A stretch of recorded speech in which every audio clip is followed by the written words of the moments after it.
तपस्या का फल। एक आदमी तपस्या में लगा रहा और काफ़ी दिनों तक तपस्या किया। फिर एक चिड़िया ने पेड़ पर से उसको बीट कर दिया, उसके ऊपर गंदा आके गिरा। तो इन्होंने गुस्से से चिड़िया की ओर देखा, चिड़िया भस्म हो गई। तो इन्होंने सोचा कि अब हमको बहुत ताकत आ गई, और अब तो हमारी तपस्या में इतनी ताकत आ गई कि हम गुस्से से देख दिए चिड़िया भस्म हो गई, तो हमारे अंदर बहुत शक्ति आ गई, अब चलते हैं अपनी शक्ति का प्रदर्शन करने। तो गए, एक महिला अपने पति का पैर दबा रही थी, दरवाजे पर बोले, माँ भिक्षा दो। माँ बोली, बाबा 2 मिनट आप ठहरिए, पति का मैं पैर दबा रही हूँ, ये सो जाए तो मैं आकर आपको कुछ देती हूँ। ये गुस्सा हुए, पति के सोने का इंतजार कर रही है और मुझे खड़ा रखेगी, तो गुस्से से देखने लगे, लेकिन वो भस्म नहीं हुई।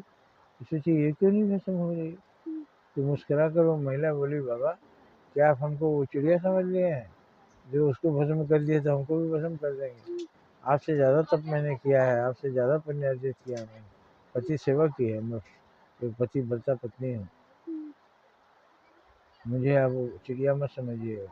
तो बाबा वहाँ से चले आए, फिर तपस्या में लीन हो गए।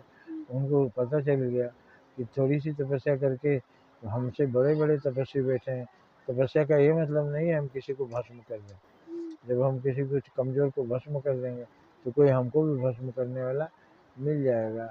इसीलिए हम तपस्या नहीं करते हैं कि हम किसी को भस्म करते चलें। तपस्या हम इसलिए करते हैं कि जो मर रहा हो उसको बचा लें, जो कष्ट में है उसको कष्ट से बचा लें। तपस्या इसलिए किया जाता है। तपस्या इसलिए नहीं किया जाता कि हम चल के अपना पावर दिखाएं।